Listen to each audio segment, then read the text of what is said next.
system in place to keep us in chains. By a show of hands, who else is sick and tired of the same? 1% trying to keep us small, trying to keep us from getting out. Minimizing the struggles they've caused, saying we're not working hard enough.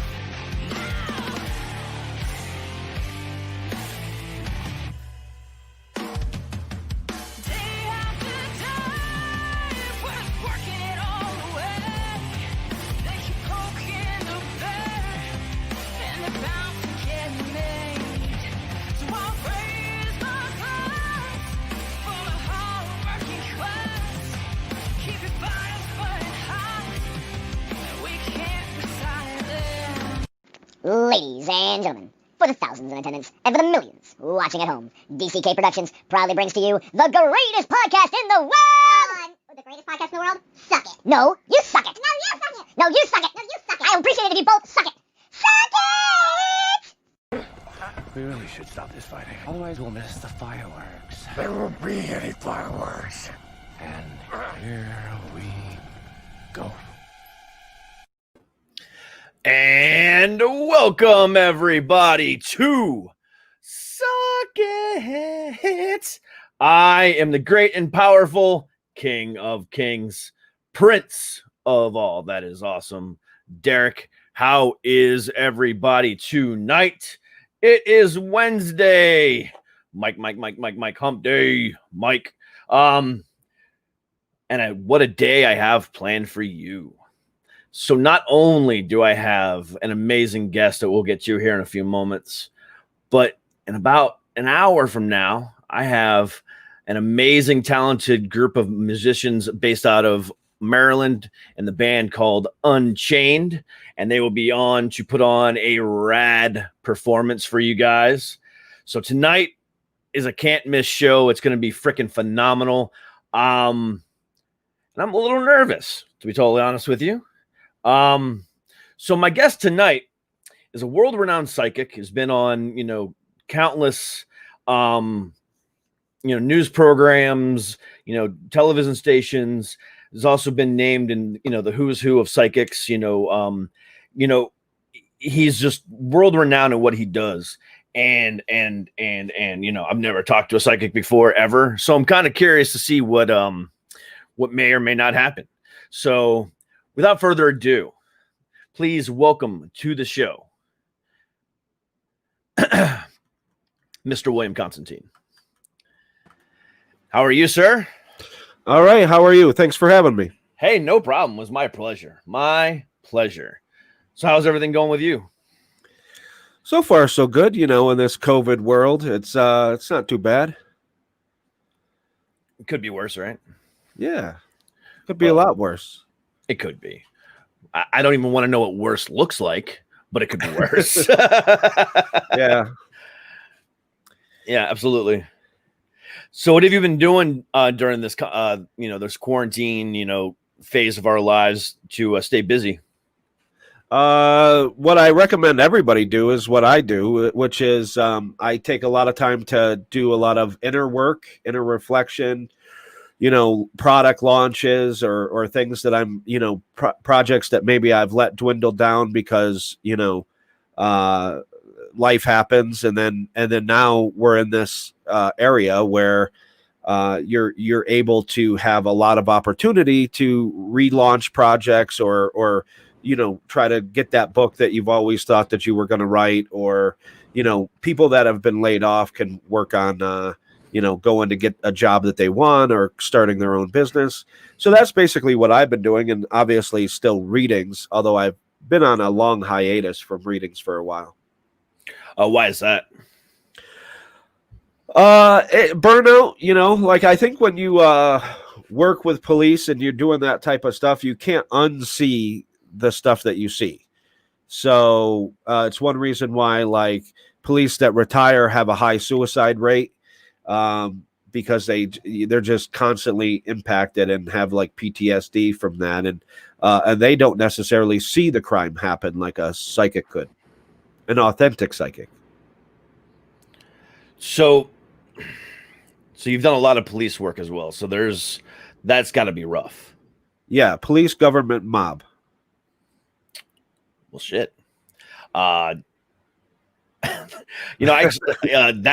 just floored me a little bit. Because I watched a movie, or excuse me, a documentary the other day on the mob, and the stuff that happens and goes down in that is crazy. So to be in that world in any which way, shape, or form, I can't even fathom the things that you saw.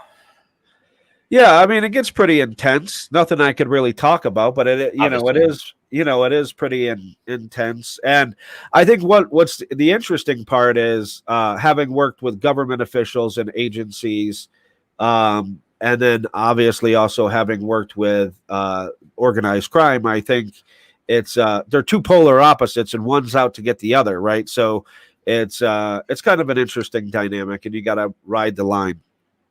Yeah, I agree with that. 100%. So, someone like me, I'm a skeptic. So, how do you? And I'm not asking you to. I'm just wondering how you approach people who are skeptics, and what makes you, different from everybody else. Well, frankly, I don't give a shit if you're a skeptic or not. I like. At the end of the day, I'm not out to prove myself to people. I just do the work, and when I was younger and starting out to like do this professionally, I cared about winning everybody over, and I cared about what people thought, and I cared when the ultra religious people would, quote the Bible at me or whatever. But after a while, you just stop caring so much, and you realize that you can't win everybody over. And there's a different type of skeptic. Like there's a healthy skeptic, which just means that you need a little proof, and then there's like the hardcore skeptic, which is somebody that like no matter what I say, they're just not going to believe. Yeah, I'm definitely on the healthy skeptic part. My wife is a hardcore believer in everything that professionally that you would do, also and spirits and ghosts and stuff like that. She's very ingrained in that world, and she absolutely loves that kind of stuff. Me, I've always been a skeptic because I've never witnessed it. I've never been a part of it to where I can say, yeah, I get it. So when you're okay, so someone like me, what would you say to me in this situation? Nothing, unless you were a client, to be honest with you. But I think the biggest thing is I've always prided myself on having ethics of mediumship, and I've walked away from reality TV deals because I don't agree with this concept of walking up to a stranger at Starbucks or in a store and just delivering messages at random to people, because I think most people are not ready for a message. Even if you pay me, you're not ready for the message, right? Mm-hmm. So like it's there's something that as a psychic you have to be ethical with delivering the messages, and you have to realize that there's a time and a place for that, and it has to be a safe space for them, because I've brought through everything from molestation connections or rape or murder or different things. And so those are like heavy topics, and you don't want to just walk up to somebody in Starbucks and say, hey, this person's around and this is what's going on. And so you just kind of got to be a little bit more serious about it. Yeah, I wholeheartedly agree with you on that. And I've seen a lot of that crap, and I think it's kind of wishy-washy in my opinion. So I definitely agree with you on that. That's hardcore. But there's more to you than just being a psychic and a medium. You're also a life coach as well. So, talk about that. Well, the life coaching really came from my own background, because I was born to basically a drug addicted mother, and my journey has always been to constantly move, and I was molested, and I was homeless for 3 years, ate out of garbage cans, Like, I mean, if you name it, if it can happen in the human experience, I've had it. But the one thing that I realized was that only one person attends a pity party, and even that person doesn't want to be there. So I started, instead of being angry about my past and feeling like the world owed me, I had to first change my own life. So back before vision boards and stuff like that were a very popular thing, I created a vision board and I connected my past experiences with 5 positive outcomes. And then I would reflect those on a vision board, and I changed the way I saw my past. And then as I was doing readings, I was realizing that I could hear all the shoulda, coulda, wouldas from the afterlife. And I thought to myself, well, who better to be a teacher of life than those that have previously lived it? And I was realizing that there were certain messages that were coming through on a consistent basis through certain readings. And so, like life messages. So I started just to keep track of those and take note. And then all of a sudden, my readings evolved from just being, hey, Aunt Josephine's here and says that she loves and misses you, and this is going on in your life, to also like, okay, this is what you're going through, and then how do we transition you to where you want to be? You know, and I always had an innate understanding of the human psyche and paradigms and the belief systems and how to replace those beliefs. So life coaching was just a natural progression. Okay, that makes a whole heck of a lot of sense.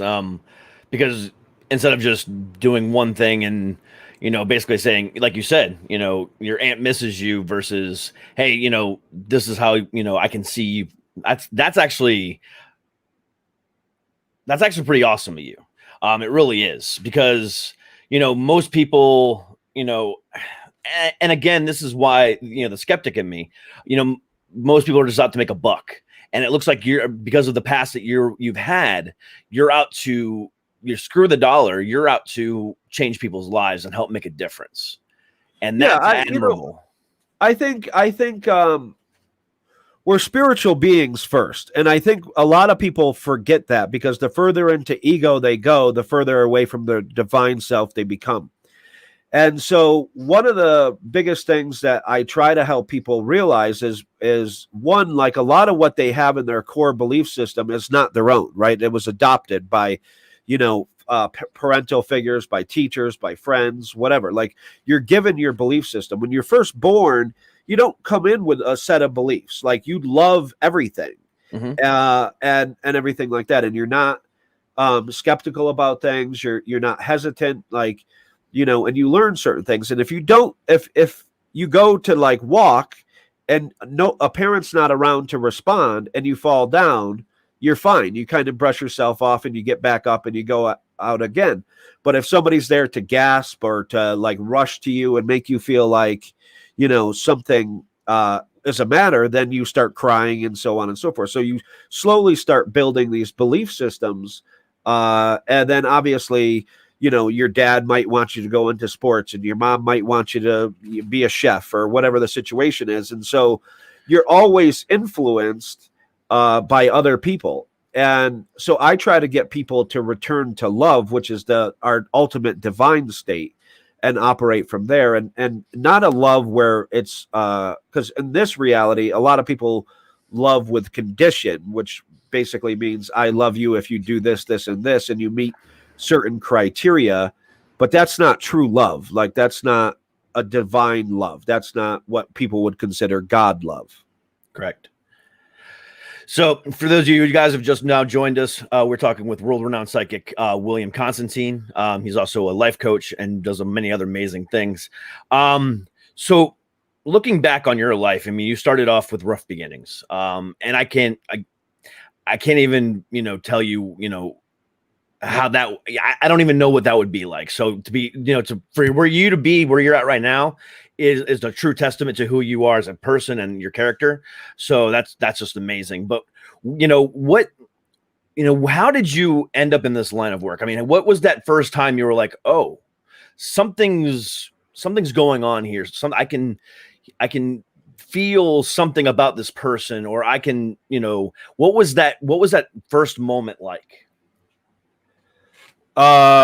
Pick one. No, I think the thing is like I always had a connection to the other side, and I like ever since infancy, I had connections to angels and ascended masters and things of that nature. And when molestation would be happening, Archangel Michael would just say, "Let's travel," and I would project out of my body, more like he would just pull me. But until I can do it willingly. But the I mean, there's a couple. Like a big story that I have is like when I realized that nobody experienced life the way that I did. Because I see the other side, like I see the living. So if you watch me in a mall and say it could be a clear path, but I'll walk around spirits. So if it looks empty to you and you see me weaving, there's a reason. But and I want to get a bumper sticker, I break for spirits, but but it's so like when I was in elementary school, there was a principal by the name of Mr. Dobus, and I had a meeting with him because we were supposed to be putting together a school play, and I was going to be a weed of all things, but he kept reminding me throughout the day, hey, don't forget to stop by the office. Don't forget to stop by the office. So at the end of the day, I go to stop by the office, and the secretaries basically say Mr. Dobus hadn't been there all day. So I argued because I'm a New Yorker, and that's just inherent in my nature. And then I went home. I was probably like 7. I went home kind of butthurt. The next day, I was sitting in homeroom, and an announcement comes over the loudspeaker that basically said that Mr. Dobus had passed of a brain aneurysm in his office the day before. So I put 2 and 2 together pretty quickly because I wasn't unintelligent as a kid, and I realized that what I was seeing was not something that everybody else could see, and it was obviously his apparition or a spirit, or I wouldn't call it a ghost, but but a spirit nonetheless. And so from that point on, I had moments where I consider it like psychic Tourette's, where I would tell people things about themselves that I shouldn't know. But most of the time I started learning the ethical boundaries, and I would train in the woods with angels and ascended masters about like really how to be a medium and how to deliver messages appropriately, because it's not about me, and if I start to project my reality on the messages coming through, then I shift the meaning. So if somebody comes through and says something that I think is kind of harsh or comical or whatever, I don't change it. I deliver it as it's said to me. Okay. Because it's not my message to change, right? Like I'm just a postman. I just delivered a message, and it's up to that person to take the message and understand it. So I don't do this point of reference type stuff where people, relate the information that they get to, instances in their life. And I don't see how that relates to the actual person that you're doing the reading for. So for me, it's more about just getting the hell out of the way and letting spirit do the work. And I just deliver the messages. Have you ever been around somebody that, and you're getting a lot of different messages, about this person, and you ethically were like, I'm not going to talk about it. Have you ever been in a situation where you're like, I need to talk to this person about it? When I was younger and I didn't actually have ethics, yes. I was taking a bus trip. I forget where I was going. Virginia, I think, to upstate New York. And while I was in the bus terminal, I had seen this young Puerto Rican lady with a 6-year-old child that was in spirit running around her and just kind of playing, around her and whatever. And so I thought like, oh, well, that's nice. Like, that's kind of a sweet and endearing thing, because I see that stuff all the time. But then as I got on the bus, I picked my seat. I was sitting down, and I see that she's getting on the bus. So then my mantra is, don't sit next to me, don't sit next to me, don't sit next to me. And so she passes by me, And I breathe a sigh of relief, and she doubles back around and she's like, "Is this seat available?" And I said, "Sure." And then the first thing after my that came out of my mouth after that was, "Have you ever had an abortion?" So I said that to a young Puerto Rican lady that I didn't know. And then I started to try to jump out the window because like I was afraid how she was going to respond to this. And I could see initially like the intrigue won her over, but and then she's like, "Well, why do you ask?" And I said, "Well, listen, I'm a psychic medium, and I see this little girl about 6 years old that, has been around you in the bus terminal and so on and so forth." And she started crying and just, letting me know like that, like 6 years ago, she had an abortion and it was a bad relationship. And then, the daughter was relaying the information like she understood, but the daughter was also, get this, willing to wait to be born to her again. So it was, she understood the reason for the abortion, but she also said that she wanted to be born to her again. And so, so she's just waiting around. So she's just hanging around until the right relationship happens. So it was a pretty healing thing, but it's not something that I would do ordinarily. However, I do hear that if you get me intoxicated, I'll start doing readings. Well, I'm driving to New York and gonna get you drunk because I want to hear some stuff about me. Yeah. Yeah. Just sitting there right now, and you can answer the question honestly or not. Just sitting there right now, are you getting anything about me?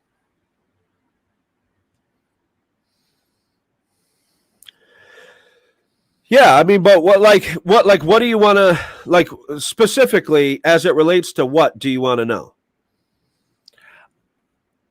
Anything. I mean, that I'm someone who's bipolar that has, severe anxiety and other things like that. So that's nothing that's hidden.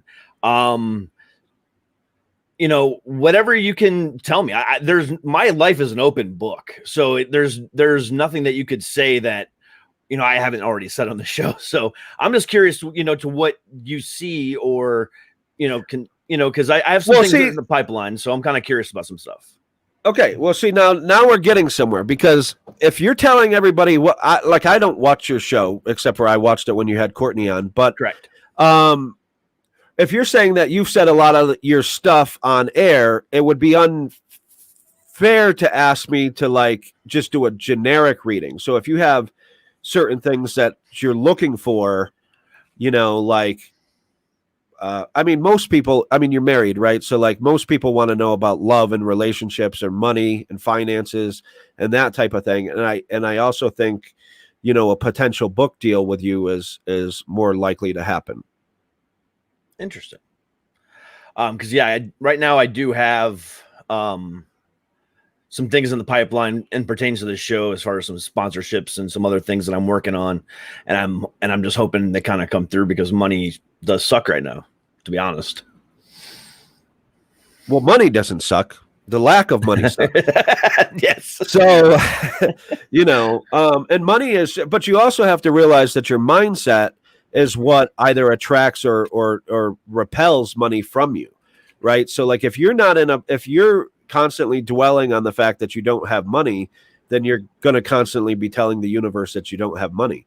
And the universe just says, yes, like you don't have money. And so it just keeps supplying you that way because it just fills a vacuum. So, the biggest thing is to shift your mindset and concept of money, but also to trust that the right opportunities will happen, because I do see money coming your way. I don't know.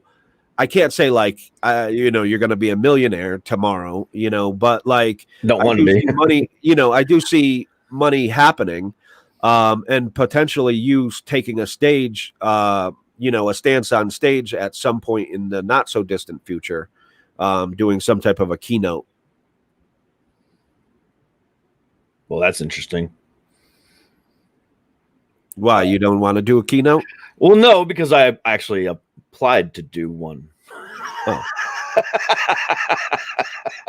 And I didn't even tell my wife about that. Actually, there's a podcasting a virtual conference coming up, and I applied to be one of the speakers. Okay. Yeah. Interesting. I don't know if that's it, but that's honestly that has. Yeah, but your thought process is in alignment with starting to do more keynotes and things of that nature. And I think you're going to bring on bigger guests as well. So like the podcast is just going to evolve. And then as it evolves, you're going to get more sponsorship opportunity. You're going to go after bigger people. There's going to be people coming to you, to be on the show. You know what I mean? So it's just going to naturally evolve. You'll have merchandise. You'll start doing a little bit more stuff as far as that goes. Wow. Okay. Just blew my mind a little bit. Well, thank you for that. I don't even know what to say. I don't know, but as soon as you can, I'd take your wife on a vacation. As soon as I can afford to, I would love to.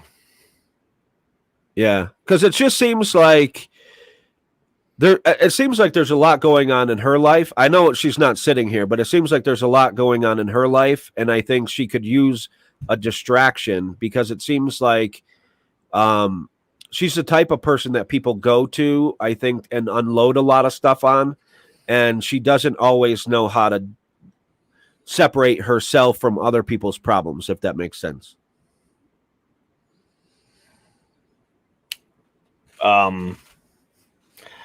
That's my wife. 100%. Okay. 100%. And I can hear her stamping her feet upstairs right now. Because she's watching. Damn, that is exactly my wife. So yeah, she does deserve that. 100%. And I've been saying that for a while. I would love to do something like that for her, but unfortunately, it's my act that's put us in the situation that we're in, and I'm trying to make sure that I do everything I can to get us out. Well, that's admirable. I mean, first you have to own our mistakes, right? Like that's the biggest thing that people don't do is own when they've screwed up in some way, and then be able to like fix it, and figure and be like, look, I have your back, and no matter what happens, I'm going to see us through. And most people just forgot how to communicate with a significant other. And that's why divorce is on the rise. And now with COVID, you have people that are forced in isolation together that haven't really spoken authentically to each other in years, and now they realize that they have nothing in common. And they, and it's like now it's even more on a rise. And it's funny because like I had posted on Facebook today that I wonder if anybody has realized that we always say hindsight's 2020, and we're in the year of 2020, right? But like, so we're in the year of hindsight. We're in the year of introspection, and we're in the year of, kind of realignment and looking at things from a different perspective. And the moment we got put into this quote unquote forced isolation, people started rebelling against it because some people don't like spending time with themselves. Some people don't like looking at it from a higher consciousness perspective. Like if you got laid off from your job and you didn't like the job in the first place, you could look at what it is that you really wanted to do or start applying to jobs now that you have the time to do that. Or if you're an executive and you never got time to spend time with your family, now you have that opportunity. There's always something positive happening at the same time something you're perceiving negative is happening. It's just your choice on where you decide to spend your time. And so a lot of people just need to start realizing how to look at things from a different perspective and how to approach something from a higher consciousness perspective, and just realize that it's your life and you can live it how you want, and it's your choices that get you the results that you're getting. But the choices you're making, people think that they think, but they don't actually think, and they're not really making choices because 90% of what we do is on autopilot. It's all in our unconscious mind or our subconscious mind. And so oftentimes people will drive from, like, say, their route home, and they won't remember that anything that happened on the drive. They just suddenly are pulling in their driveway, right? Because you're on autopilot. Yeah. So we have to start making conscious choices in our daily life, and we need to start, looking at things. And I mean, look, COVID has done a lot of things. I mean, for the first time in like 30 years, you could see the Himalayan mountains from 100 miles away. Fish are returning back to waterways that they haven't been in decades. And so it's like Mother Nature put us in timeout so that we can heal.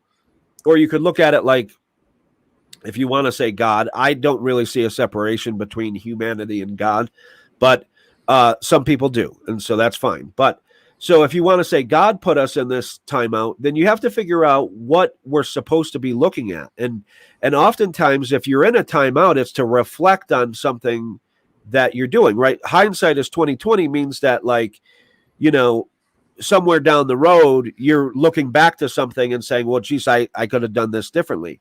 So as humanity, we have to look at why is the way that we're currently evolving not working?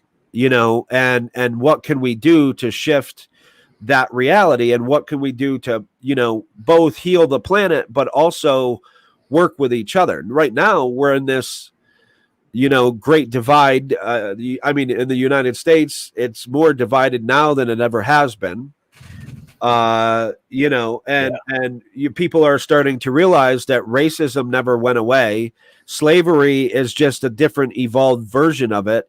Police officers are killing innocent people because they're not necessarily going through, the right psychological tests to be able to test whether or not, like, there's any racist bone in their body, or if they're anti-Semitic, or, like anything that, you shouldn't be extremist in any way if you're going to be a police officer.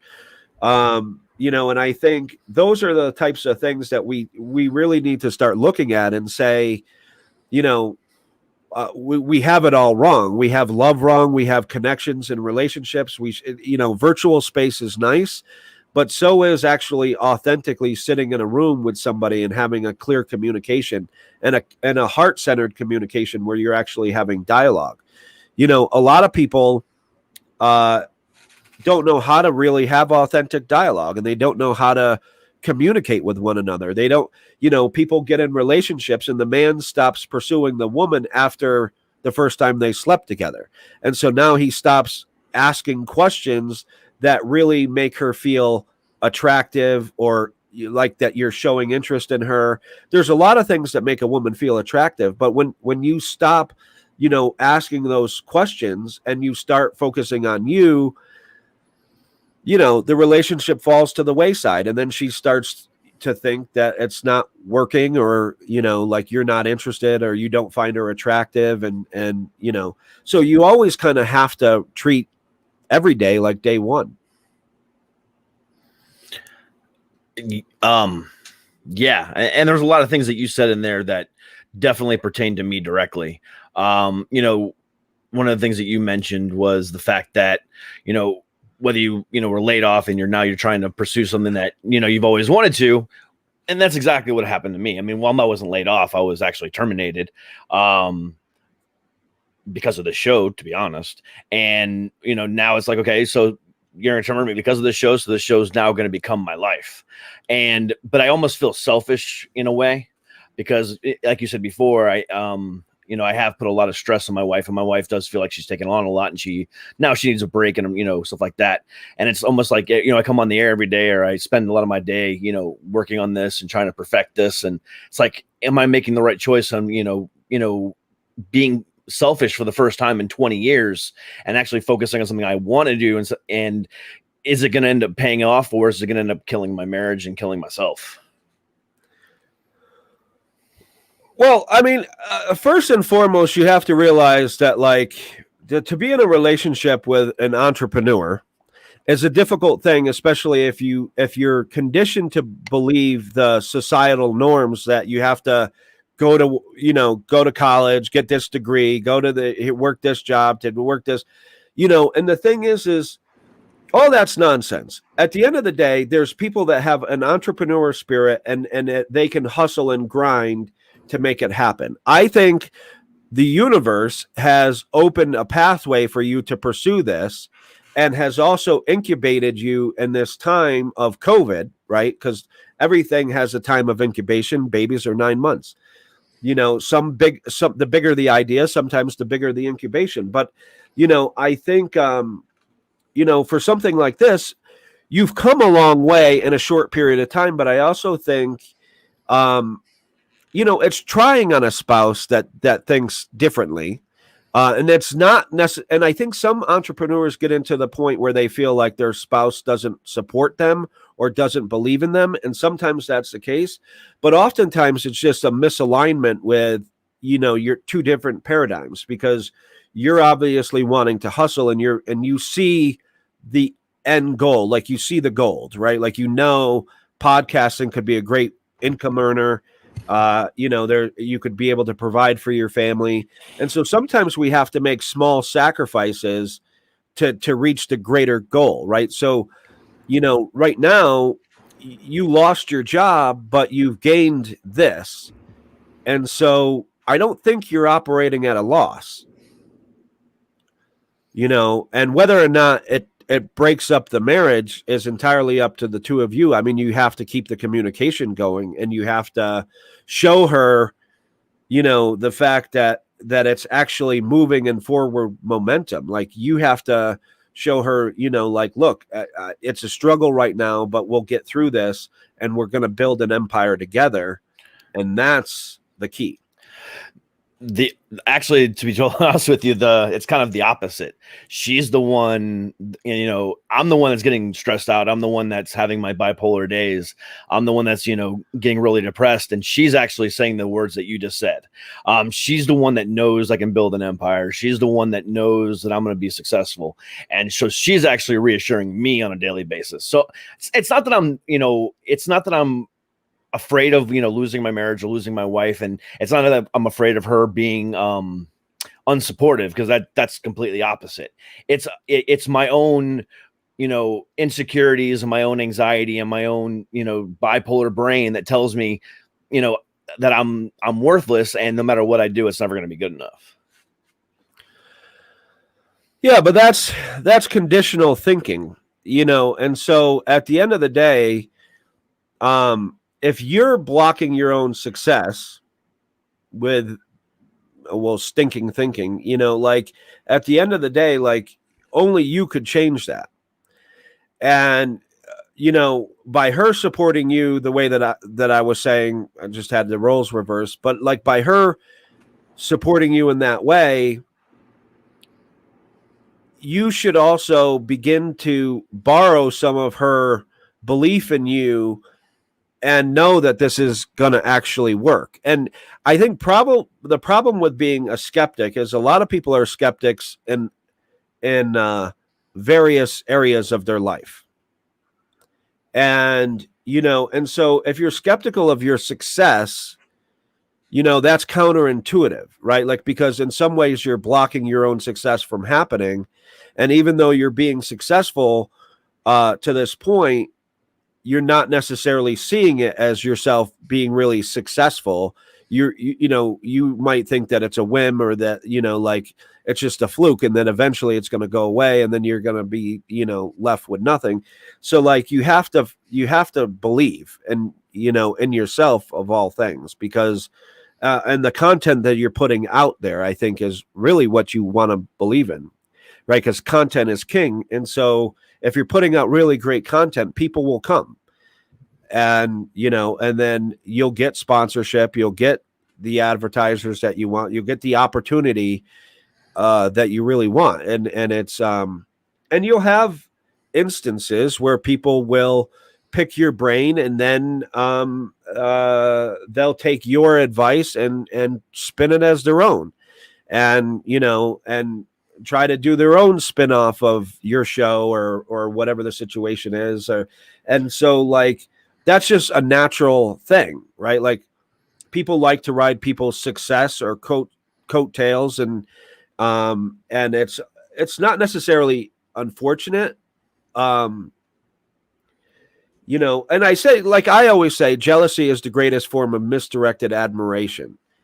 And so a lot of people that, you know, get jealous, they're really admiring the success or something else about somebody's life that they feel like they're lacking in their own. And they're not really lacking it. It's just they're not acknowledging that they have it.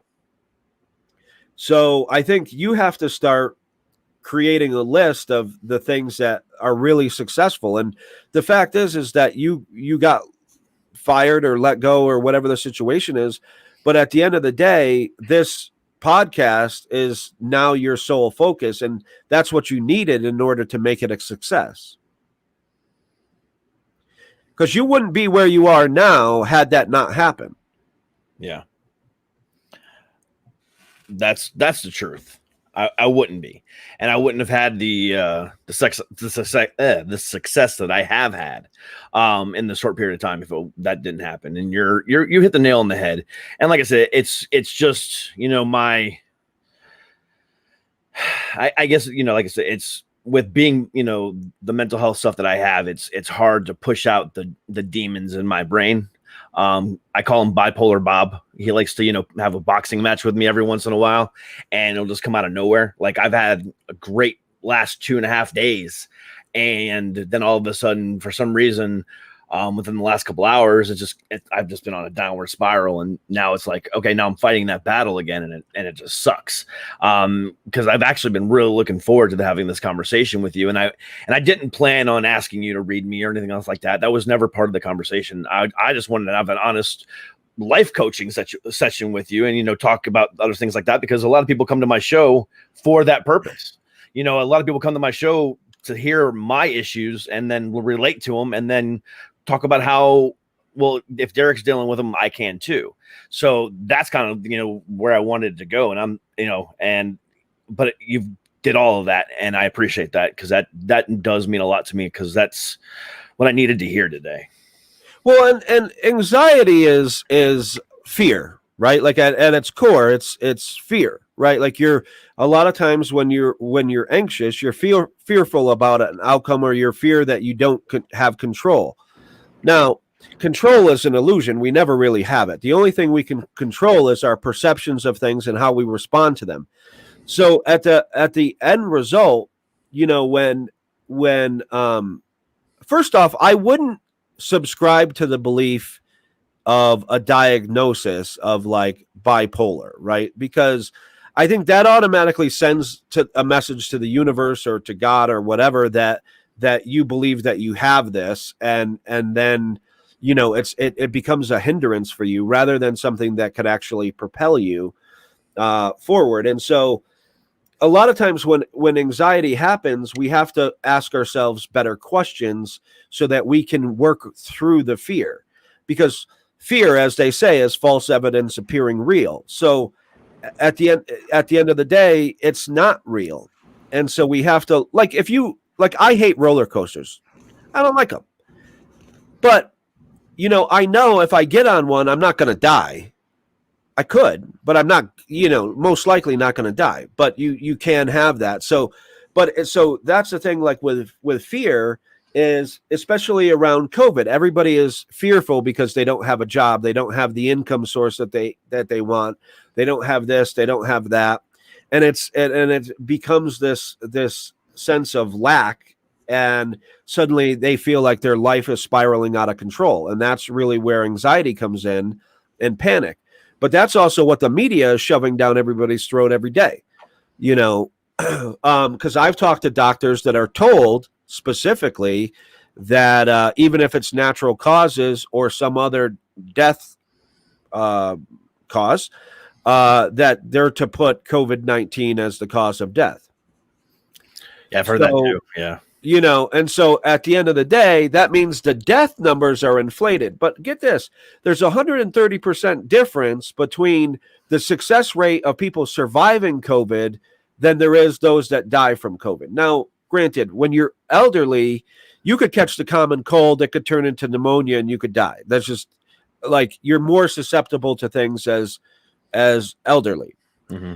But also, when you look at viruses and the nature of a virus and stuff like that, you also have to look at how come we're the only country that is really struggling with COVID. It didn't originate here. A lot of countries got it, and now we're the only one that is still fighting it. And we're not really fighting it. We're just telling everybody to hide in your homes. And it's proven that like vitamin D, which comes from the sun, could actually, it's helped cure other viruses of the past that are part of the COVID family. So you have to wonder, why are we all sheltering in place, and why are we all living from this place of fear? And when you wear a mask, you know, not only do you look like a bank robber, but like at the end of the day,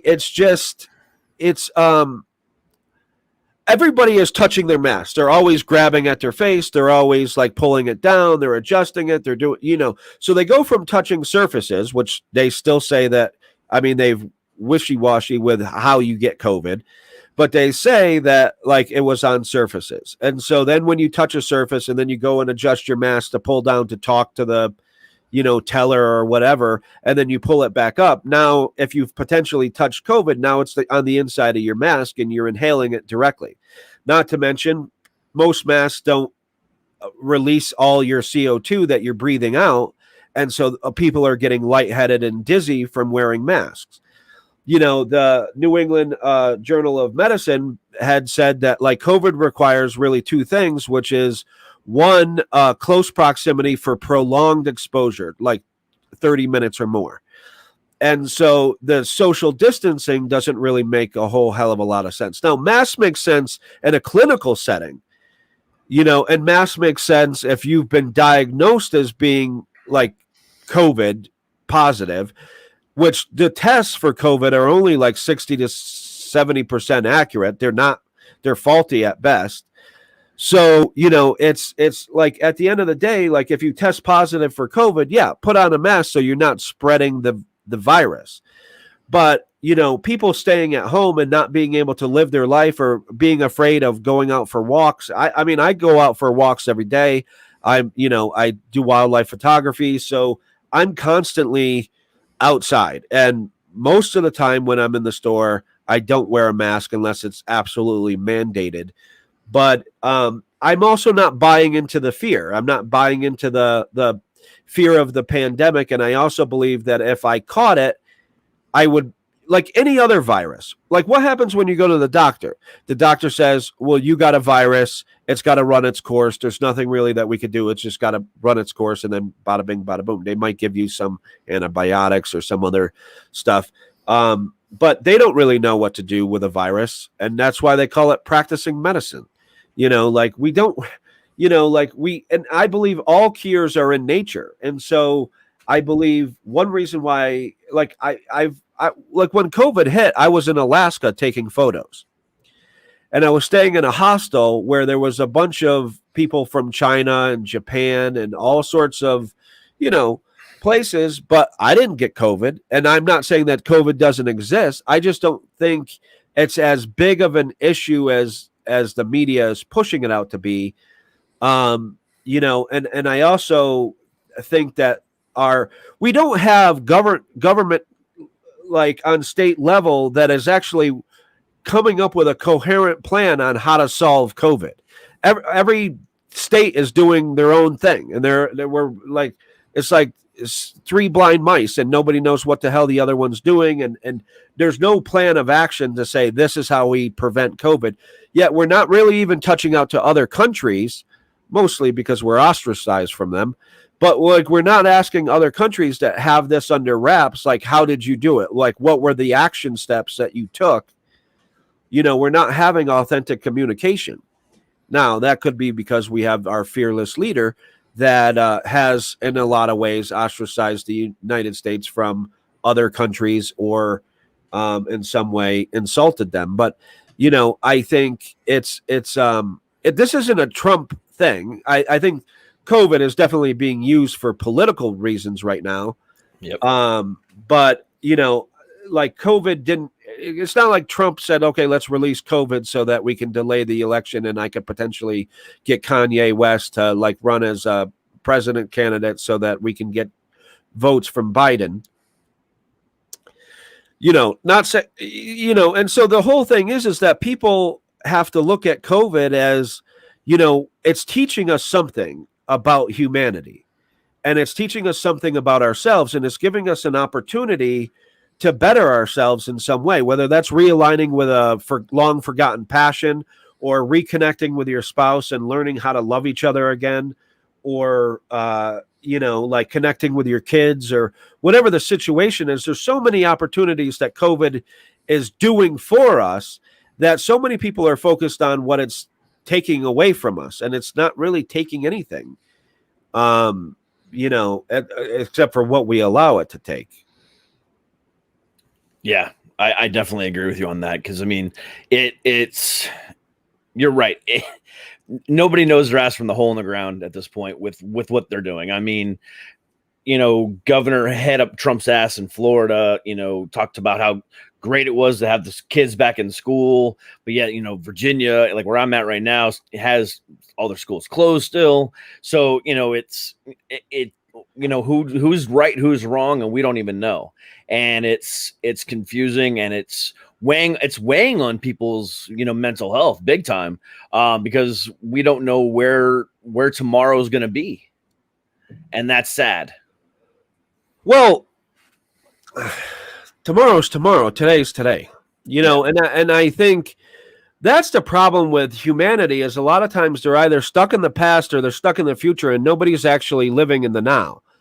And, and you can't fix yesterday, but you can make a better tomorrow by living now and really doing things that are benefiting you. And I think, most people just, they've never really had a great role model on how to live life and how to live our best life. Like, nobody knows what that looks like for them. And, and so they live in this place of fear and panic. And I think that's one of the biggest things that like people need to realize, is that your life is your own. And whether you make it successful or you don't is entirely up to you. And how you perceive success is differently than how I perceive success.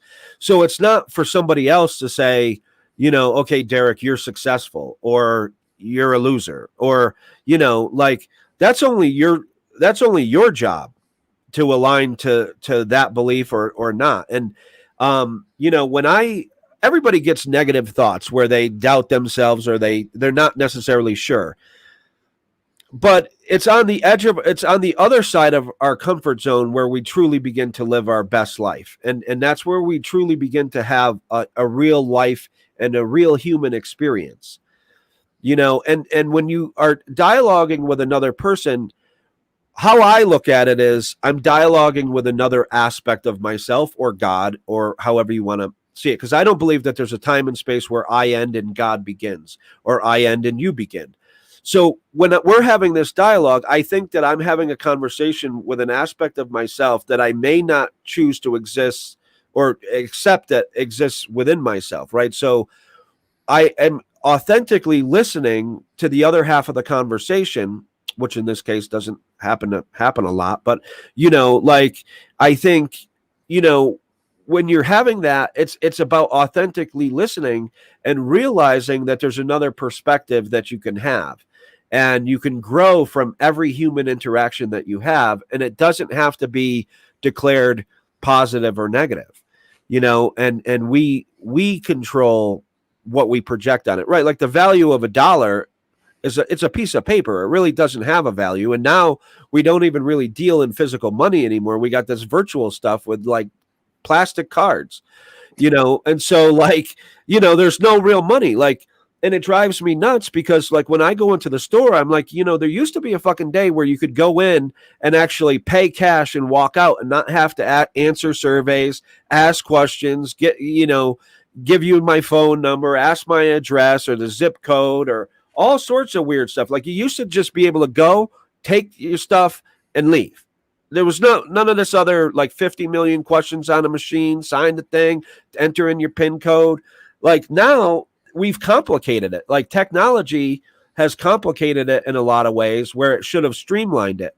Mhm. Now you have people using social media to send inappropriate messages to female models or I mean, primarily it happens to them. I mean, I've been sent a photo from a guy who had a sex toy in his rear. And I just said, look, thanks for the photo, but please don't send me this again. But I think the thing is like, Wow. there's a lot of stuff that happens, like, especially to females. I have so many model friends and clients that, you know, they'll get like, hey, how are you? Like, want to have sex? Like, just stupid. Like, guys are bold online. I don't understand it. Like, and then they send private area pictures, and I'm like, look, you wouldn't go into a store and just whip it out and wait for a girl to respond. You know, like, so I don't understand where, like, this social media stuff is actually helping create authentic communication.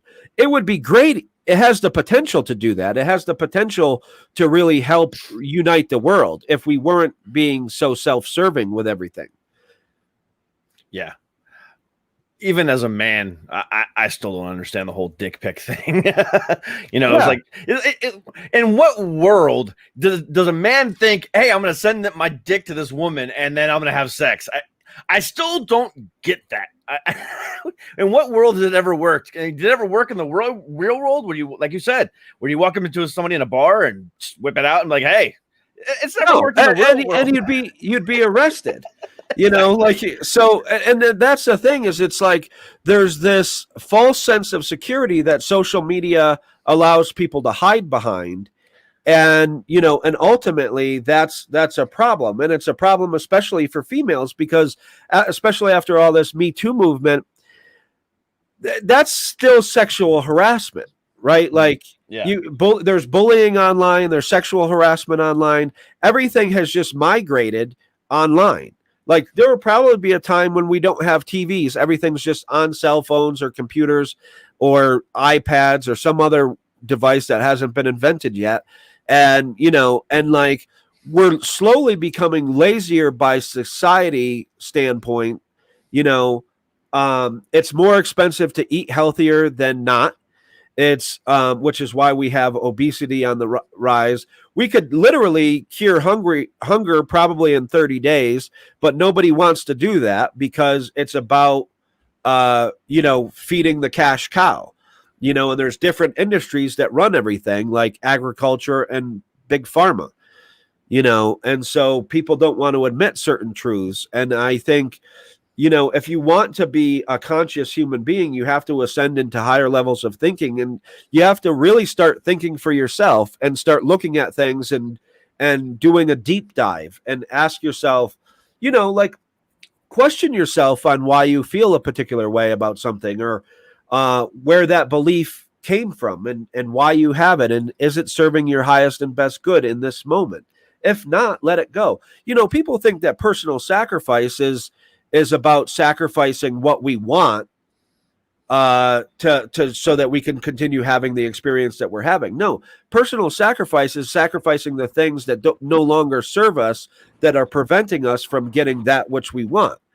And so, like, if you want to lose weight, but you spend a shit ton of time on the couch, you sacrifice fucking couch time and you go out and you take a walk, like, you do something. If you want to write a book and you're spending all this time delaying it, you sacrifice the time that you're whatever you're filling your time with, and you say, okay, I'm going to take an hour or two a day, an hour in the morning, an hour in the evening, and I'm going to start writing this book. I'm going to put together a book proposal. I'm going to do what I need to do.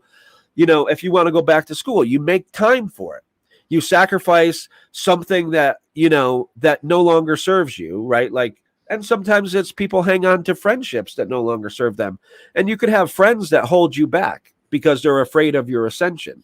They're afraid that you're not going to take them and you're going to rise to bigger and better success than them. And then, and then what? They're left in the dust. Look, some people come into our life for a season.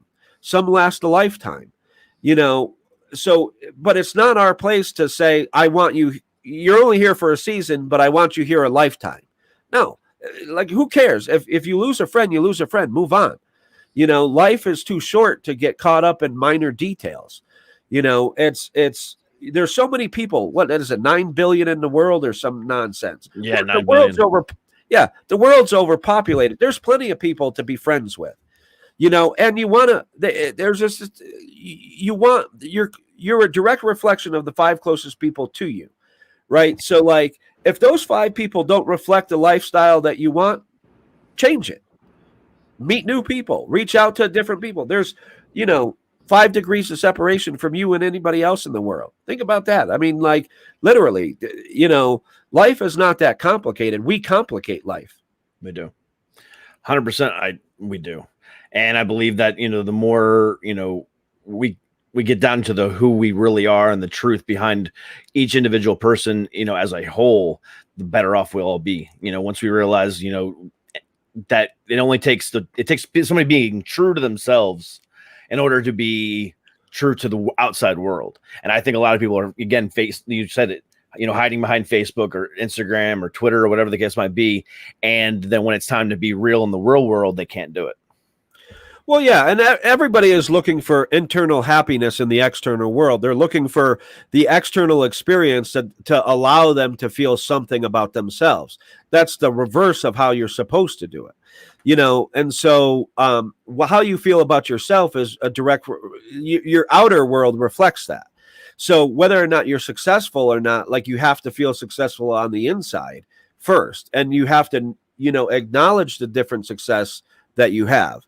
And I think that's the biggest thing is most people just, they're not focused on that. And they don't really know how to live life from that perspective. And it took me a while to come into my own awareness. Like, I mean, granted, I had angels and ascended masters teaching me, which is interesting. And then I had my own life experience, which taught me even more. Because, I mean, when I was homeless for 3 years, that's where I experienced what I consider the dark side of humanity, because there was it was probably my biggest, like, growing period, because you actually learn that people can ignore somebody and pretend that they don't exist. Like, like, you're worse than gum on the bottom of somebody's shoe. Like, if somebody sees you and you're homeless, like, they'll see you and then they'll cross the street or they'll just walk past you, and nobody cares. Right. Like, and it's like, how are we as divine beings that's filled with divine love, and that's our true state of being? How are we able to ignore somebody else who is suffering or experience a less, a hardship that maybe we're not doing, like, and so, like, when I got back on my feet, I ended up having homeless people come and shower in my place and shave and whatnot. And I either made them a meal or bought them a meal. But, I think, humanity could learn a lot from just listening. Like, we could probably end war and all sorts of stuff. Like, people go to war for their God and then this and that. And we're that's what they say, but we're really going to war for resources and stuff like that. So I think if you all negotiated and you shared and you did certain things, and at the end of the day, the resources are owned by nobody. Like, it's Mother Nature that owns the resource. So if you continue to rape and pillage the planet, there's repercussions that happen, and I think that people need to start realizing that, and realizing that, like, mankind has been dethroned by Corona, and you could show that, like, something as tiny as a little germ, can bring humanity to a halt and shut down governments, countries, like, and cause people to, like, live in fear and panic. And at the end of on the other side of the spectrum, Mother Nature is healing, and the planet is, trying to create some type of a balance. And so mankind is really meant to have that, hindsight's 2020 reflection, where they realize, maybe we have this all wrong, and how are we going to use COVID to become better humans, both, as a human race, but also for the planet. Like, how are we going to really truly live a better life, and how are we going to change things and make a legacy and an impact on the planet, and also how are we leaving this to our children? Oh yeah, definitely. And I think about that all the time. I mean, I have 3 daughters, 18, 13, and 9, and I always think about the world that was given to me wasn't that great, and I'm hoping that the world that we give them is better than I hope that I can change the world for the better than what I left it in, what I came into it in, and I hope that it's better for them than what I had it in some cases. Yeah, but that's also where you take something like this podcast and you realize that you're building a platform, and you talk about real issues in the world, and you talk about things, even if it's uncomfortable to talk about. Oh yeah. And that's the thing, because people that run away from uncomfortable topics are just living in their comfort zone, but like, we have to face the uncomfortability of stuff so that we can break through and figure an actual fucking solution to something. If you keep running from it, you're never going to come to a solution, and so, like, that's the thing. It's like, okay, how do we solve this? And we have to ask ourselves better questions, both on an individual level, but also as humanity. Like, we have to really look at what we're doing and the impact that it's taking. Like, take the United States and what we've done to Native Americans, who are basically living in concentration camps, but we call them, reservations, and we think that that's okay, that we came over as immigrants and brought a nation to its knees and give them a little plot of land and maybe a casino or two, and then, like a tax break here and there. And we think that that's okay. And we don't give them like medical coverage and all that other stuff. But yet, we just consistently like think that we're the best in certain things. And but that's not fair to Native Americans, nor like we came over and we owned human beings. That's why it was funny when Donald Trump was running for president and he was like, "Make America great again." I was like, when was America ever great? Like, when? Like, we built this country by slaughtering a whole nation of people. We oppressed women. We built it on the backs of slaves, and we raped and killed them, to our own devices. Like, this country was never great. Might have been better than some countries, but was never great. And we were built on ideals that might have been great at one point that have to be evolved and upgraded, like, say, the Electoral College in that situation. Yeah. Because like, when you look at it from the situation of Hillary won by 3 million votes, how did the Electoral College, which only exists in a certain amount of states, swing the number of votes that much to get Trump into office? Well, then you have to think logically that the Electoral College also is comprised of a lot of business owners and business people and people of wealth. So of course they could swing the vote. But like, you just have to look at systems and say, look, does this really serve us anymore? And we have to, like, really learn to love one another and help one another, and not with expectations of anything, and that's what it's all about. I know we're running on time, probably overtime. I talk a lot. That's fine. No, I appreciate it, because you've given me and you've given my listeners a lot to think about, and especially me. And I appreciate your time. The things that you said tonight to me, I'm definitely going to take off the air and really kind of sit down and talk to my wife and really kind of center myself and really think about what you said, because I think you hit the nail on the head in ways that I never expected. Well, maybe you're a believer now. Who knows? I think I'm more of a believer than I was before. Definitely. Yeah. Because especially with that keynote thing, that threw me off guard. That hit me pretty hard there. I'm usually not the one that's speechless, but you made me speechless in that moment in time. So, William, let me tell you, man, you you're an inspiration, the things that you came from to what you are today, and using it for good instead of evil is completely admirable on ways that I can't even describe. So where can people find you, and where can people contact you for any type of issues that they may or may not have? Well, on Instagram, it's WM Constantine. And then my website, psychicwilliamconstantine.com. The photography is williamconstantine.com. And then pretty much they all link to all the other stuff. So I'm pretty accessible. Or you just Google William Constantine. The first thing that, Yeah, that's how I was able to find you. Before you even sent me your packet, I was able to find you pretty quickly. Yeah, I dominate Google, so there you go. That's how you do it. SEO, baby. Yeah. But again, William, I can't thank you enough, man. I appreciate this very, very much.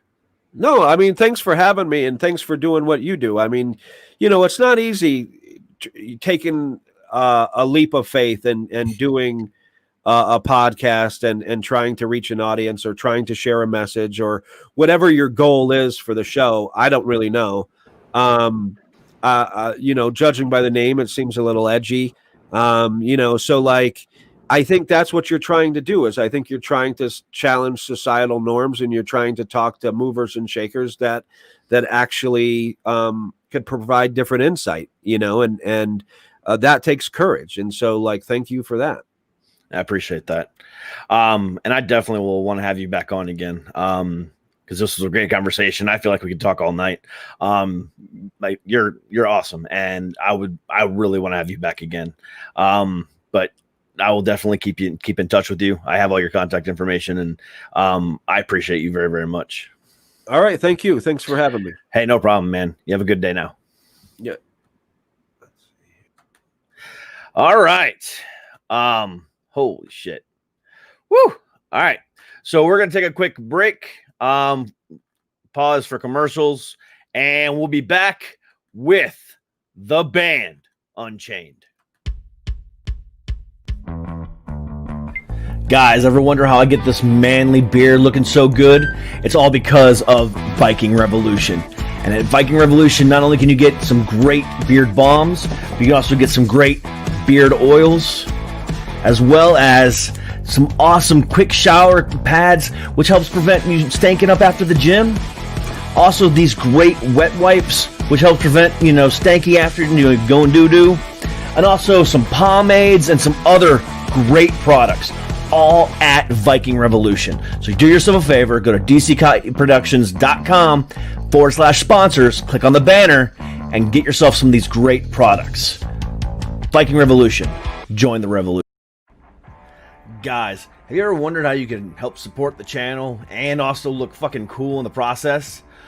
Go to the link down below, www.dckproductions.com/shop, to get the awesomest merch on the market today. Whether you just want to get one of our plain logos in one of our many different colors, or if you want to get one of our cool graphic tees that just are funny as hell.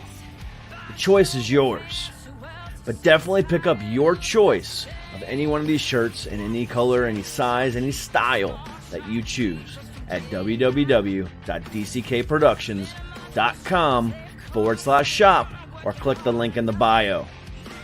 Thank you, guys. And again, all the links are down below in the description of this video. If not, I will post it to Facebook and Twitter as well. So, are we ready for some metal? Are we ready for some good fucking Maryland rock?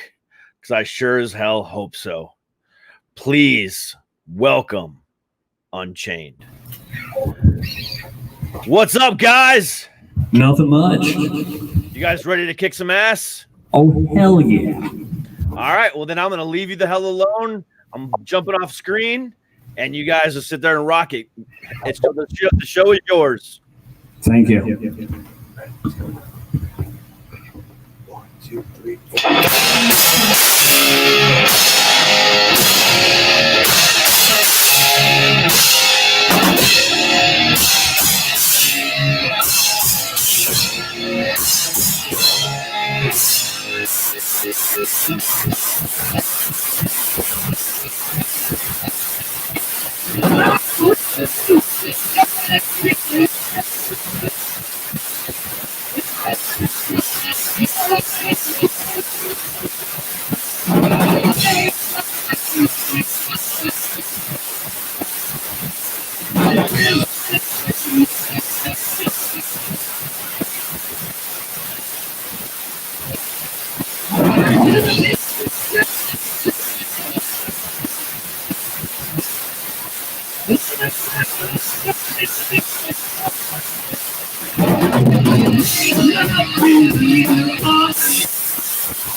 I've been waiting here through all your fears. Close your eyes and look at the sea. Children falling flat. Good times from life. Okay, if you can.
Hey guys, we have a small problem.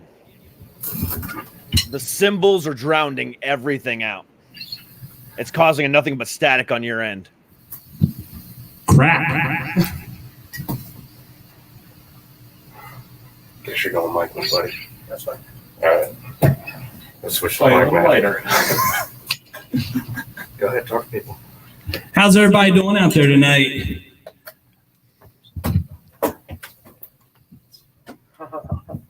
And how you doing, Derek? I'm doing great. I just had a weird and enlightening conversation with a psychic. That was some freaky ass shit, let me tell you. Huh. So yeah, I'm all right though. I didn't catch part of it because I was doing vocally dokley stuff. What all did you chat about? A lot. I mean, it was all over the place, but it was quite interesting. I mean, it was not what I had expected. Put it that way. I definitely understand that. I was a skeptic going into that conversation, and I'm a little bit changed now. I mean, that guy's freaked me out a little bit. I'm a little fucked up in the head right now. We all understand that, don't we? Oh yeah, I'm fucked up in the head all the time. Yeah, I guess it doesn't really change from how I normally am. So whatever. All right, we got another song. Well, we got a bunch of songs for everybody out there. This is a song that I wrote while I was, in my mom's basement, and that's kind of where I live anymore. This song is called Black Magic.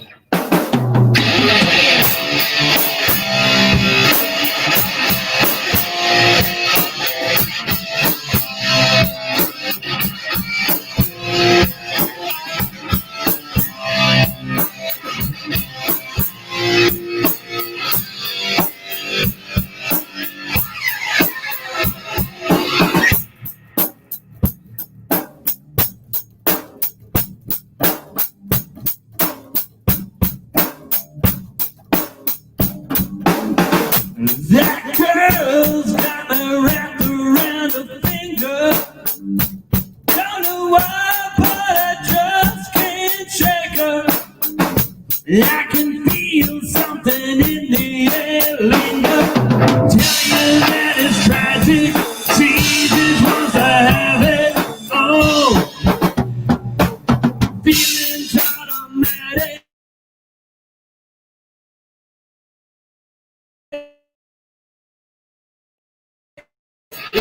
She's got me trapped by the black.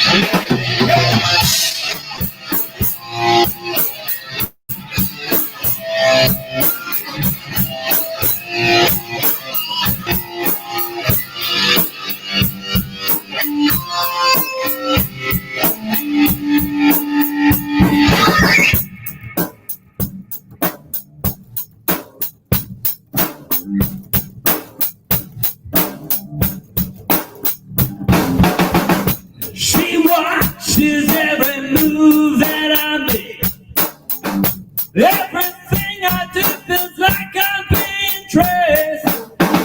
I can't help but leave my soul for her to take. Tell you that it's magic, changes what I have.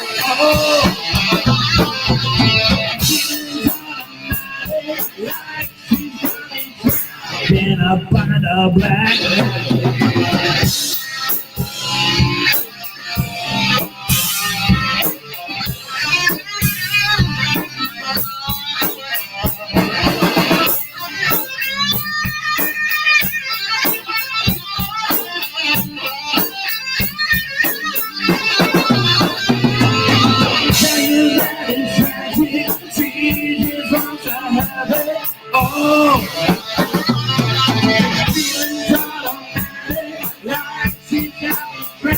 In a kind of black magic.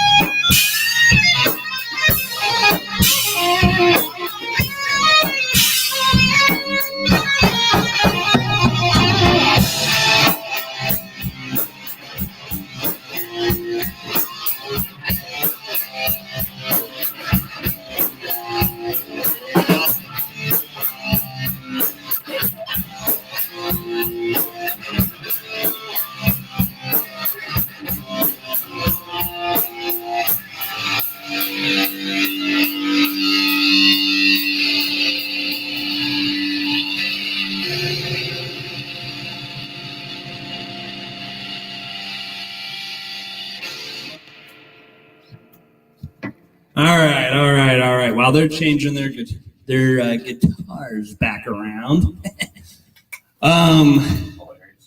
Yeah, exactly. I know, right? Sorry if we sucked. Our backing track was off a little bit. Yeah. I'm gonna fire that sound guy one of these days. That sound guy's me, though. Get out. Oh.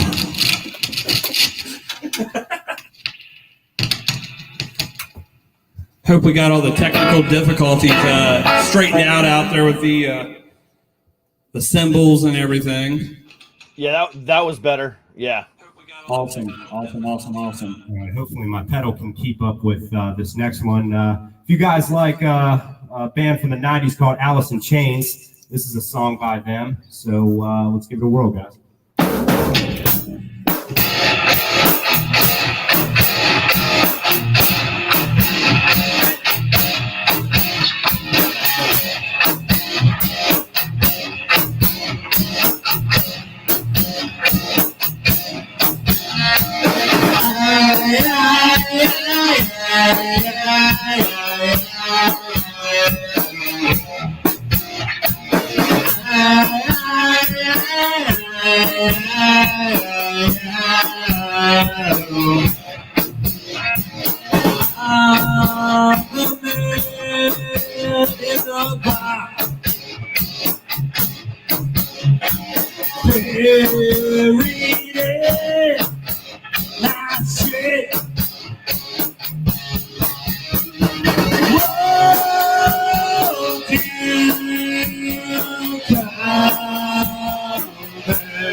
know and say,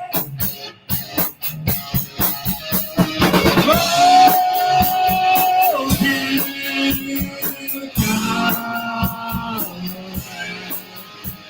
save me,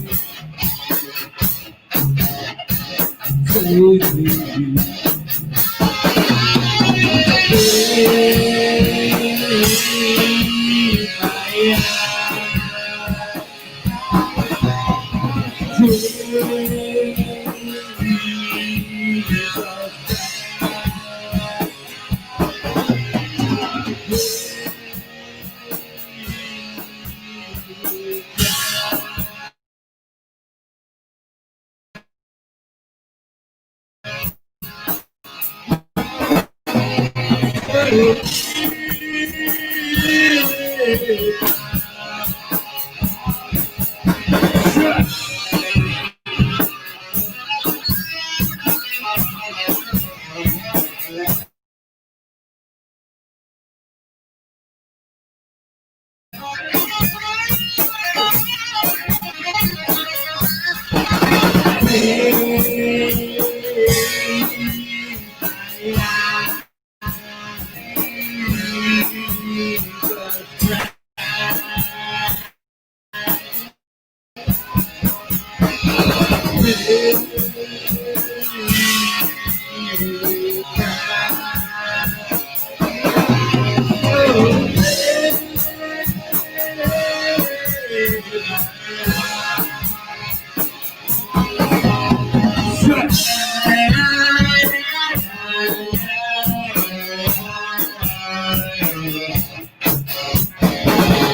All right. Hopefully we're sounding good out there. Unfortunately, you can't answer us. We're going to do another cover song. This is a song that influenced all of us to some degree. Yes, it did. Derek helped write it in his brief stint in Metallica when he went by the name Dave Mustaine. Yeah, those days back in the 80s. I don't remember much of it. This song is called Wonderwall.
Ladies and gentlemen, to go to Gaia.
All right, everybody.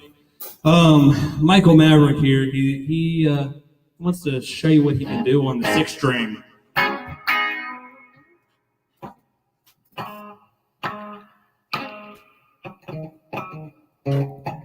What the hell are you doing? I don't know, man. I need my juice. Hold up.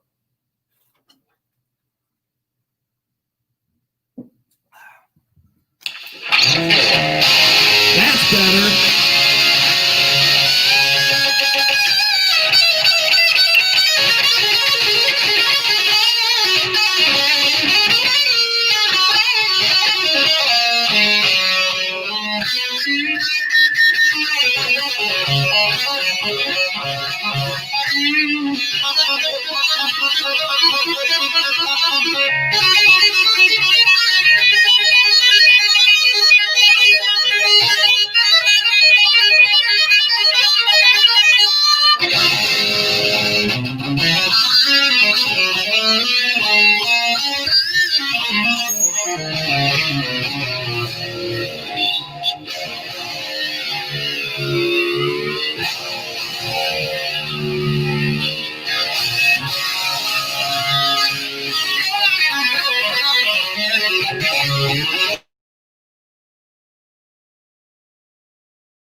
All right.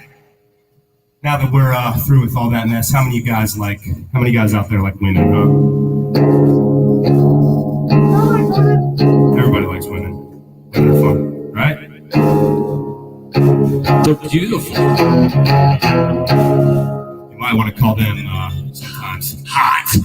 And well, this song is dedicated to all those women out there. We love you. And well, Derek, I might need a better microphone for this one. That is true. Hit me, Dakota.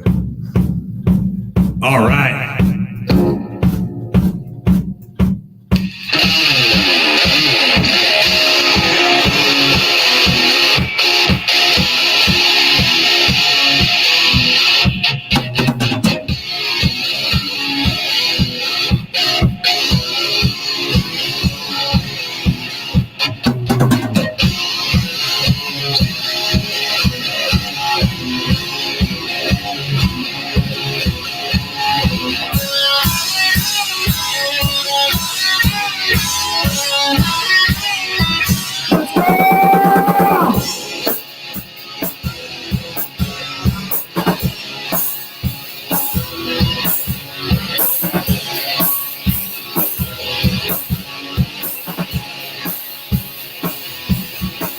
You got a body like the devil, and you smell like sex.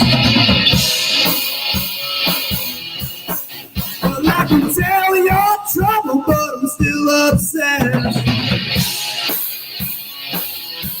Because you know you're so hot, I wanna get you alone. You're so hot, I wanna get you stoned. You're so hot, I don't wanna be your friend. I wanna fuck you like I'm never gonna see you again.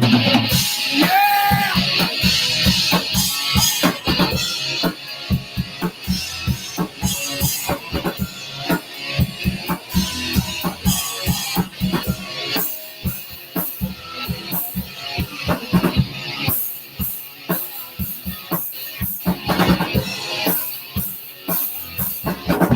You like the kiss of death, like the hand of fate.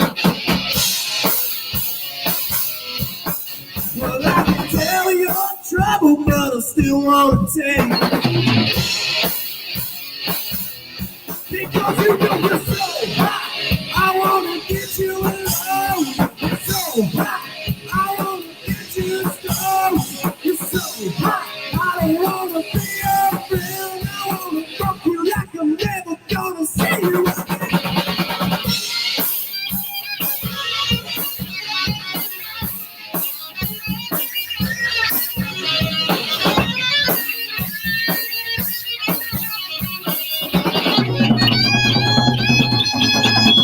So hot, I wanna get you alone.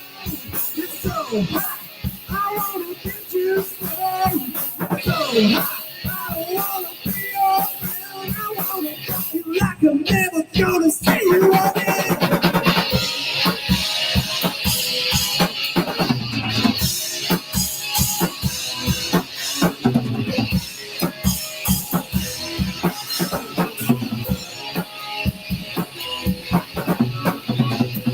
All right. Let's welcome Derek back on the vocals, shall we?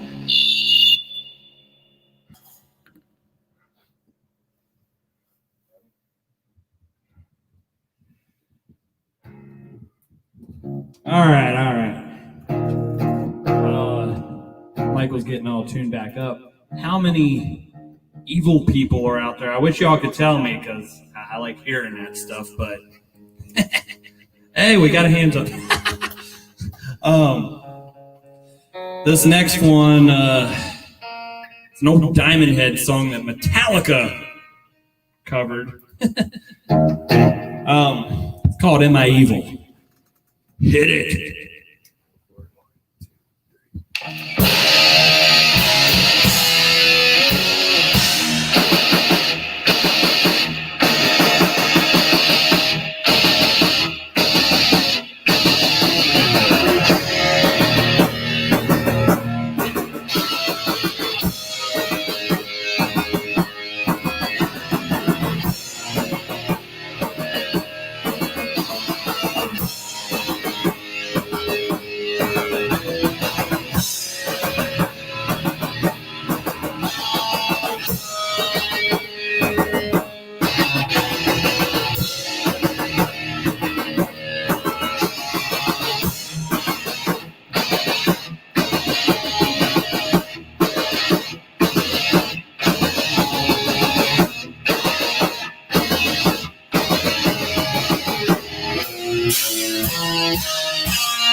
My mother was a witch.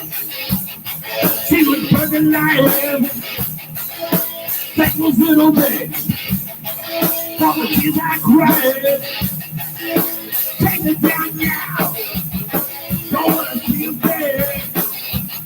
I'm literally in bed. I'm not a scared.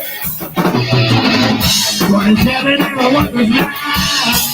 Gotta see them, they gon' pay the price. See their bodies out of the night. Take my time. Am I evil? Yes, I am. Am I evil? I am. Yes, I am.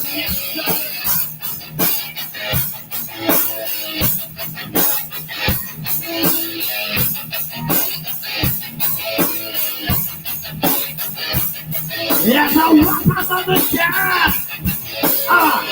Lost my head. Sit down and talk. Put the break with my brain. Taking no chances. You come with me.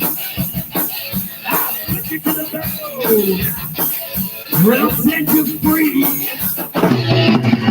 What is heaven ever was the night? Gotta see you make a pay the price. Keep it tight down the eye. Take my time.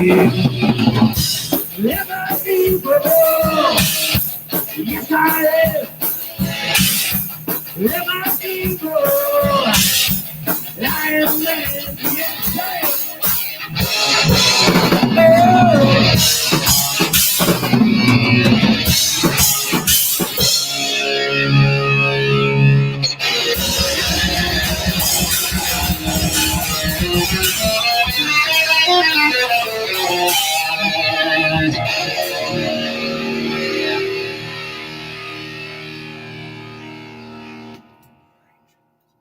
All right. Hey, Derek. What's up? Should I play that thing I was playing earlier? Yeah. That little, I think it's a Texas kind of bluesy riff in a way. Maybe something like this. Yeah, you know what I'm talking about.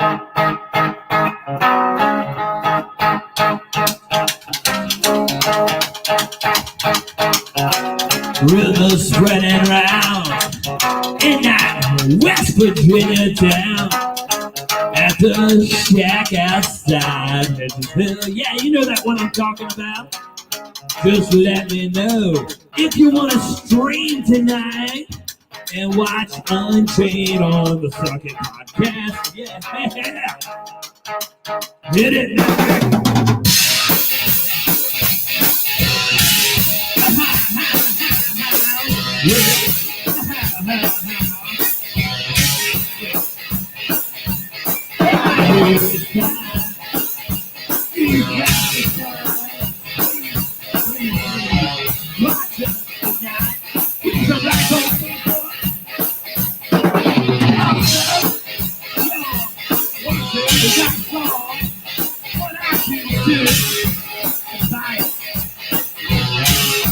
Take it away, Maverick.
How many of y'all out there know that old song?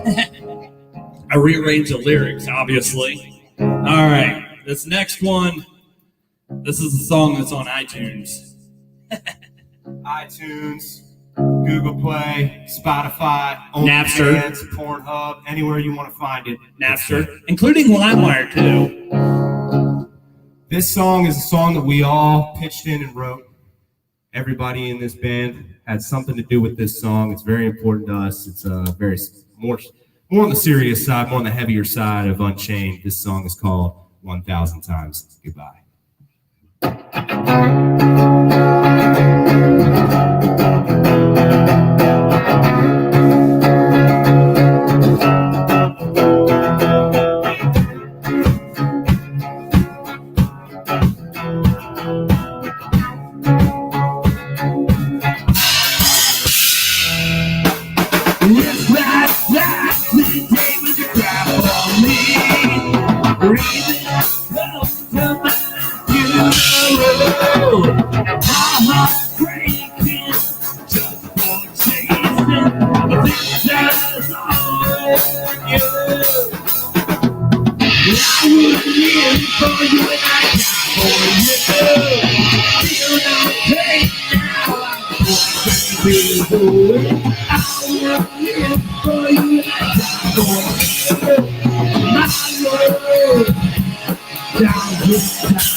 Thank you very, very much.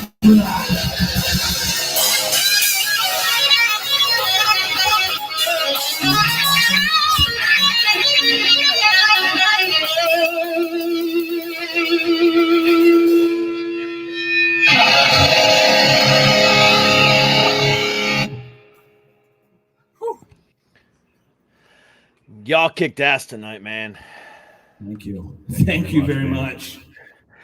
Despite the little technical difficulties at the beginning, y'all kicked some ass, so I appreciate it. We appreciate you having us, man. It was pretty awesome. Hey, that's what I'm here for. You know, I mean, I use my platform to do many other things other than just talk. So I'm glad that I'm able to, help, you guys out and many other bands that are still lined up to come on this show over the next couple weeks. Tomorrow night, we've got, who do I have tomorrow night? I don't remember. That would help, wouldn't it? I know they opened for Dialskin. Sorry for interrupting. Words for Hands is tomorrow. There we go. Words for Hands is tomorrow. And then I've got the Holly Montgomery band coming on soon. I've got so many good bands coming still. I can't even list them all. It's ridiculous. So, I mean, let's see here. Let me pull it up so I can tell everybody here. Words for Hands is tomorrow. Then I got Eben Nova next week. Once Revealed is next week as well. Michael Waski and the Underground Weathermen is next week. Actually, 2 weeks. Pillbox is in 2 weeks. The Foglings is in 2 weeks. And then also, like I said, I've got the Holly Montgomery band coming on soon. Flying Jacob as well, but none of them have dates yet. And then that's pretty much it. So I still got 7 more bands coming on the next couple weeks. So nice. It's sick. I mean, I enjoy doing this, and we can't go to concerts, and y'all can't play a concert. I know you guys just played one recently, but it's not the same. I would love to nothing be able to go to have saw my Ice Nine Kills show back in May, and got booted till October, but I doubt that's even going to happen then. And so you know what, we need music in our lives, and I'm glad I was able to bring music today through you guys. So I appreciate it. Thank you. And you're welcome. And we definitely appreciate you bringing us on the show, man. It was pretty awesome. You got a pretty cool podcast here. You got all kinds of good stuff. So it was definitely pretty cool, man. A lot of diversity on your show and a lot of different stuff. So it's pretty cool to see stuff like that. Well, I appreciate that. Y'all just continue to fucking kick ass, and I will definitely have you back on the show one day here soon. Awesome. We're looking forward to it. Hey, man, y'all continue to do what you do, and good luck to you guys and, getting through this, safely. Thank you. We definitely will. No problem, man. Y'all have a good one now. You too, man. Peace out, everybody. Peace. That's it. What a fucking night it's been. We had a great guest with William Constantine, and then Unchained just fucking killed it despite the audio technical difficulties at the beginning, but we got that fixed pretty quickly and we moved on from it, and they just fucking rocked the house. Tomorrow night, we got another great show lined up for you. I've got comedian Ike Avelli coming on. And then, like I just said, Words for Hands will be on after them at 9:00. So come back tomorrow, 8 p.m. East, 5 p.m. West, for, again, comedian Ike Avelli and Words for Hands.